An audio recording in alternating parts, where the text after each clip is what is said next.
시편 103편 15절부터 마지막 22절 말씀까지 한 절씩 교독하겠습니다. 인생은 그 날이 풀과 같으며 그 영화가 들의 꽃과 같도다. 그것은 바람이 지나가면 없어지나니 그 있던 자리도 다시 알지 못하거니와 여호와의 인자하심은 자기를 경외하는 자에게 영원부터 영원까지 이르며 그의 의는 자손의 자손에게 이르리니 곧 그의 언약을 지키고 그의 법도를 기억하여 행하는 자에게로다. 여호와께서 그 보좌를 하늘에 세우시고 그 왕권으로 만유를 다스리시도다. 능력이 있어 여호와의 말씀을 행하며 그의 말씀의 소리를 듣는 여호와의 천사들이여 여호와를 송축하라. 그에게 수종들며 그의 뜻을 행하는 모든 천군이여 여호와를 송축하라. 여호와의 지으심을 받고 그가 다스리시는 모든 곳에 있는 너희여 여호와를 송축하라. 내 영혼아 여호와를 송축하라. 아멘. 우리가 주말에 새벽 기도회가 없기 때문에 시편이 중간에서 좀 끊겼습니다. 근데 제가 늘 말씀드리지만 시편을 공부할 때는 한 편 전체를 보는 것이 매우 중요합니다. 다른 성경도 마찬가지겠지만 우리가 어쩔 수 없이 설교 시간에는 이렇게 잘라서 볼 수밖에 없잖아요. 그런데 어떤 성경이든지 설교 시간에 묵상하는 그 본문만 보아서는 안 되고 앞뒤 문맥을 보면서 전체적인 구조 속에서 살피려는 성경의 본문을 자세히 살피는 게 중요하겠죠. 그래야 그 본문을 오해하지 않고 제대로 해석할 수 있을 테니까요. 시편도 그 한 편을 전체를 보면서 이제 잘라서 설교할 수는 있는데 전체를 보면서 그 부분들을 살펴보아야만 오해하지 않고 바르게 해석할 수 있습니다. 서론을 길게 말하는 것은 1절부터 보겠다는 뜻이에요. 103편 1절 보겠습니다. 내 영혼아 여호와를 송축하라. 103편 보면 되게 마음이 행복해져요. 시인이 정말 행복할 때 쓴 것 같아요. 너무너무 이제 시편 103편부터 107편까지가 한 세트거든요. 내용을 살펴보시면 계속 연결이 돼요. 그 중에 첫 번째 시인데 이 시들이 매우 행복한 상태에서 쓴 것 같아요. 오늘 본문 잠깐 읽으셨지만 여러분 계속해서 내 영혼아 여호와를 송축하라 송축하라 찬양하라고 막 이러잖아요. 행복한 마음이 속에서부터 분출되지 않으면 이런 시를 쓸 수가 없어요. 그래서 대부분 성경 시편을 연구하는 학자들은 시편 103편이 바벨론 포로지에서 해방한 직후에 쓰여진 시 아닐까라고 추측해요. 그만큼 시편 103편은 행복한 상태에서 쓴 시인데 그냥 행복하지 않아요. 여러분 진정한 행복이 무엇일까? 진정한 위로와 평안? 진정한 삶의 의미를 깨닫고 누리는 데서 오는 행복이 무엇일까? 하려면 두 가지 극복해야 되거든요. 하나는 죄의 문제이고 하나는 허무의 문제인데요. 시편 103편은 그러한 것들을 노래하는 시이기도 해요. 행복한 시이긴 한데 그냥 아무 생각 없이 순진무구하게 행복하다기보다는 삶의 어떤 깊은 골짜기, 누구도 피해갈 수 없는 그 삶의 깊은 절망을 하나님 안에서 극복해낸 후에 찾아오는 행복. 이런 것이라고 말할 수 있습니다. 내 영혼아 여호와를 송축하라. 내 속에 있는 것들아 다 그 거룩하신 이름을 송축하라. 그냥 입술로만 찬양하지 않겠다는 거죠. 입술로도 찬송하지만 내 속에 있는 모든 것들 그냥 하나님 찬양하기 싫은 세포는 다 떠나 뭐 이런 각오로 몸과 마음을 다해서 하나님을 송축하고 찬양하고 있는 것이죠. 내 영혼아 여호와를 송축하며 그 모든 은혜를 잊지 마라. 하나님의 모든 은택을 잊어버리지 마라. 그러니까 하나님께서 우리에게 베푸신 은혜를 잊어버리지 않는 가장 좋은 방법이 찬송이에요. 하나님 앞에 찬양하면서 감사하는 것, 그것이 하나님이 우리에게 베푸신 은택, 은혜를 잊지 않는 또 하나님 베푸신 은혜에 대한 올바른 보답이겠죠. 근데 하나님께서 베푸신 은혜가 무엇인가? 3절부터 5절까지 6가지로 얘기해요. 그가 내 모든 죄악을 사하시며 내 모든 질병을 고치시고 생명을 파멸해서 속량하시고 인자와 긍휼로 관씌우시고 좋은 것으로 내 소원을 만족하게 하사 내 청춘을 독수리같이 새롭게 하시는도다. 다시 청년의 활력을 되찾은, 그런데 영적으로도 육적으로도 내적으로도 외적으로도 영육이 하나님께서 좋은 것으로 채워주셔서 회복된 것을 경험한 거예요. 질병에서도 건져주시고 죽음 직전까지 갔던 그 사망에서도 속량해 주시고 인자와 긍휼로 간씌워 주시고 모든 죄를 용서해 주시고 영육의 좋은 것으로 하나님께서 파멸과 죽음에서 구원해 주시고 또 회복시켜 주시고, 그래서 청춘을 독수리같이 다시 얻은 청년의 활력을 되찾도록, 그런 뜻이에요. 이 사람이 꼭 젊은이라는 뜻이 아니에요. 몸은 늙었지만 영육을 활력을 회복시켜 주시는 청년들과 같이, 이렇게 6가지를 고백하면서 하나님께서 베푸신 은혜를 송축하고 있어요. 6절부터 보시면 하나님께서 이제 역사 가운데 베푸신 구원들을 또 노래해요. 여호와께서 공의로운 일을 행하시며 억압당하는 모든 자를 위하여 심판하시는도다. 그 모든 행위를 모세에게, 그 행사를 이스라엘 자손에게 알리셨도다. 여호와는 긍휼이 많으시고 은혜로우시며 노하기를 더디하시고 인자하심이 풍부하시도다. 자주 경책하지 아니하시며 노를 영원히 품지 아니하시리로다. 1절에서 5절이 개인적인 구원의 체험을 송축하며 감사하는 것이라면, 6절부터는 이제 모세 이후 이스라엘 역사 가운데 행하신 하나님의 구원과 공의로우신 일들을 송축하면서 이야기하고 있었어요. 나도 죽을 뻔했다가 살아났지만 우리 이스라엘의 역사도 망할 뻔했다가 하나님의 크신 능력으로 다시 살아난 회복의 은혜들이 많죠. 애굽에서 그대로 놔뒀으면 이스라엘 역사는 노예로 끝난 거죠. 근데 하나님께서 출애굽의 구원을 이스라엘에게, 모세에게 하나님의 능력을 보이셨기 때문에 이스라엘이 해방되어서 살아날 수 있었던 것이잖아요. 이스라엘이 의로워서가 아니죠. 이스라엘이 남달리 다른 민족보다 더 선한 민족이어서도 아니에요. 하나님은 긍휼이 많으시고 은혜로우시며 자비로우시며 노하기를 더디하시며 하나님의 자비로우심 때문이었지, 나의 회복과 구원도 내가 그럴 만한 자격이 있어서가 아니듯 이스라엘의 구원과 회복도 이스라엘이 의로운 민족이어서가 아니에요. 하나님의 자비로우심 때문이에요. 오래 참으시고 하나님께서 그들을 풍부한 사랑, 인자하심을 베푸셨기 때문이에요.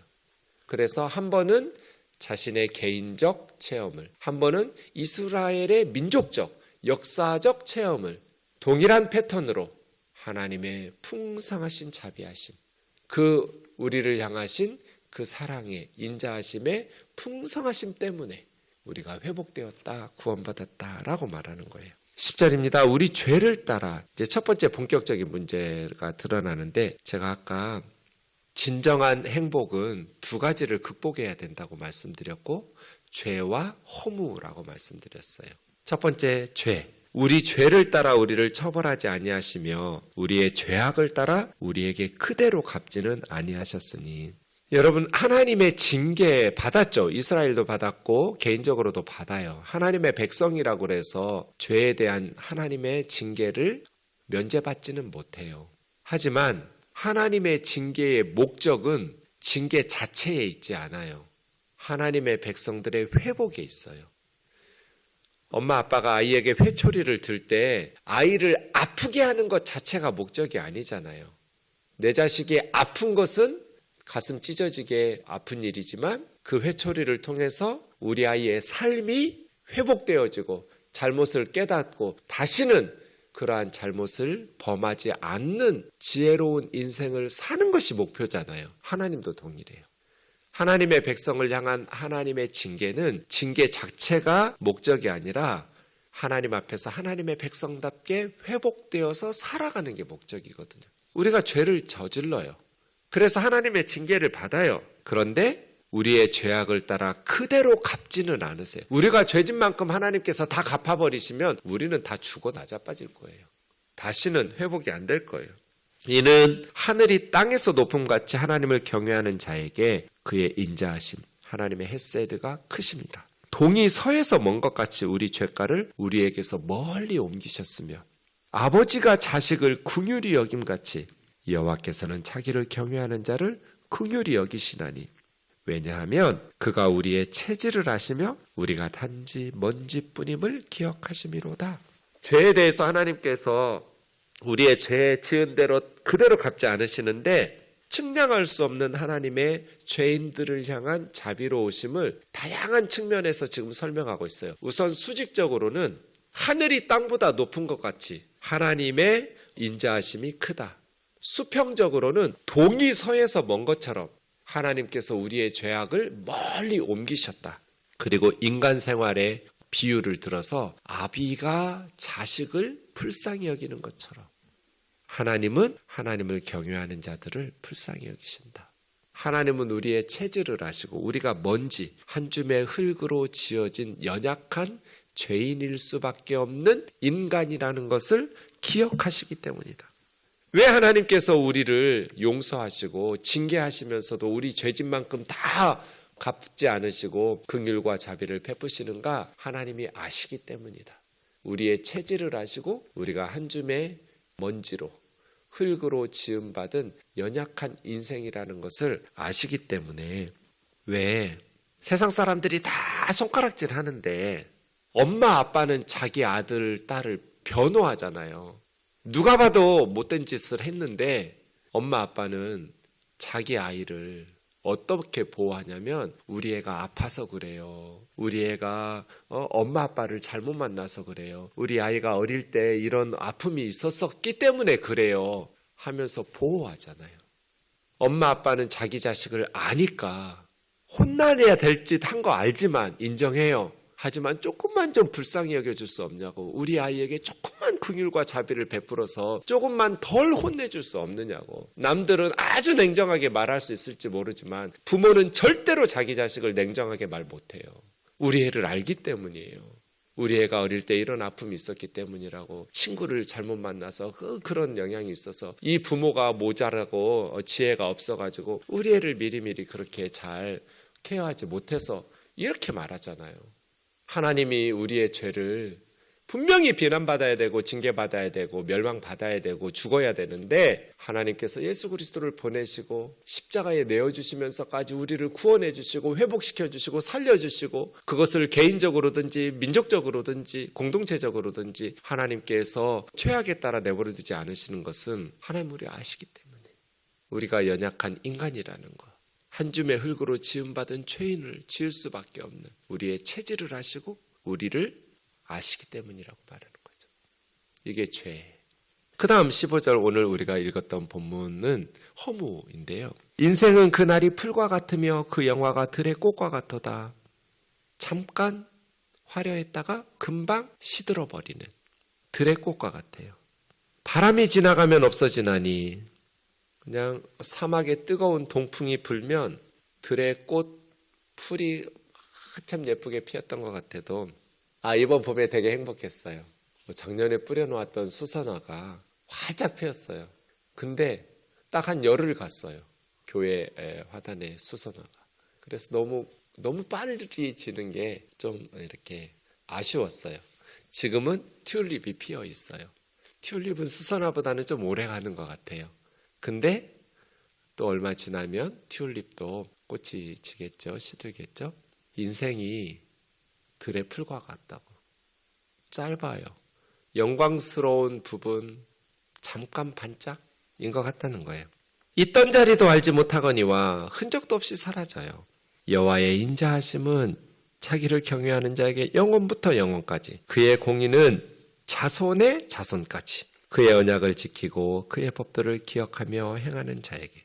여호와를 경외한다는 말이 지금 계속 반복되고 있는데 여호와를 경외한다라는 것이 무엇인가? 17절은 18절이에요. 하나님을 두려워하고 경외하기 때문에 하나님의 언약을 지키고 하나님의 법도를 기억하며 행하는 거죠. 하나님의 말씀을 기억하며 행하는, 하나님 말씀에 순종하며 살아가는 사람들에게 하나님은 인자하심을 베푸신다는 거예요. 그렇게 두 가지죠.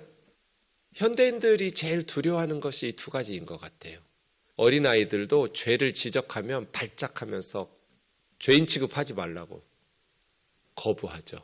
그리고 자신이 하는 것이 아무것도 아니라고 말할까 봐 두려워해요. 죄와 허물을 인정하는 것이 힘들어요. 성경 시대뿐 아니라 지금 우리 시대도 마찬가지 아닌가요? 죄에 대해서 이야기하면 발악을 하죠. 죄 안 짓고 사는 사람 어디 있어? 너는 깨끗해 해가면서. 여러분 그게 정치인들만의 이야기인가요? 또 허무에 대해서 이야기하면 그런 우울한 얘기 하지 말라고. 명문대학 가는 뭐예요? 공부 잘해가지고 성공하면 뭐해? 좋은 직장 가면 뭐해? 이런 식으로 들의 풀과 같은데 바람이 지나가면 다 말라 비틀어져서 있던 자리도 흔적도 남지 않고 다 사라져 버릴 건데 너희가 행하는 일이 지극히 작은 일이야. 들의 풀과 같아. 그냥 풀과 같고 들의 꽃과 같아서 잠시 후면 있던 자리에 너의 흔적도 남아있지 않아. 네가 행하고 있는 거 대단해 보이지만 아무것도 아니야 라고 말하면 발작하죠. 내 인생은 소중해. 얼마나 가치 있는데. 그래서 이 두 가지. 근데 여러분, 참된 행복을 누리는 게 뭐예요? 우리 삶의 진실이잖아요. 죄의 문제 벗어날 수 있는 사람이 있어요? 누구보다도 착하게 살고 싶은 사람이 목사들이에요. 착하게 살라고 날마다 설교하니까. 근데 우리 착하게 못 살아요. 착하게도 살고 악하게도 살아요. 와, 이제 시간이 지나니까 더 부담돼요. 내가 30년을 목회하면서 기도했는데 아직도 내 마음은 이렇게 부끄럽구나. 이 정도는 당연하게 돼야 되는 문제인데 왜 아직도 이런 문제로 씨름을 하고 회개를 하고 있지? 근데 그런 한심한 게 저예요. 죄의 문제를 벗어날 수가 없고 인생의 허무화를 벗어날 수가 없어요. 뭐 큰 교회를 이루들 많은 업적을 남긴들 그래서요. 풀과 같고 들의 꽃과 같아요. 얼마 지나지 않으면 있었던 자리에 흔적도 남지 않을걸요. 아무도 기억 못해요. 그것을 난 소중해 나는 깨끗해 이렇게 발악을 함으로써는 절대로 극복할 수 없어요. 하나님 앞에서 인정하는 거예요. 시편 103편 기자처럼. 하나님, 나는 죄인입니다. 그런데 하나님께서 내 죄대로 다 갚지 않으셨습니다. 내 체질을 아시고 우리가 먼지뿐임을 기억하셨기 때문입니다. 그래서 예수 그리스도를 십자가에 내어주셨습니다. 그 하나님의 은혜가 감사해서 행복한 거예요. 두 번째 허무도 마찬가지예요. 들의 풀과 같습니다. 그냥 들의 꽃과 같습니다. 그러나 그러한 보잘것없는 인생에 하나님의 은혜가 너무나 넘치고 풍성합니다. 참고 안아서 살다가 가는 인생인데 그러한 보잘것없는 우리에게 베푸신 하나님의 인자하심이 너무나 풍성합니다. 죄와 허물을 거부하고 부인함으로써 극복하는, 그래서 행복한 척하는 게 아니라 죄와 허물을 인정하고 내 삶이 작고 그 짧고 작은 내 삶 속에서도 무수히 많은 죄를 짓고 살고 있다라는 것을 정직하고 겸손하게 인정하면서, 이 사람은 죽음 직전까지 맛봤잖아요. 자기 죄 때문에 하나님이 징계한다고 느꼈어요. 그런데 자신의 연약함을 깨달았고 인생의 허무함도 깨달았어요. 그 속에서. 그리고 한 줌의 흙과 같은 인간에게 베푸신 하나님의 긍휼과 자비하심을 체험했어요. 그러니까 어떻게 됐어요? 내 속에서부터 뿜어져 나오는 찬송이 나오는 거예요. 내 영혼아, 내 속에 있는 모든 것들아, 여호와를 찬송하라. 마지막 19절부터 22절은 그 찬송을 우주적으로 해버려요.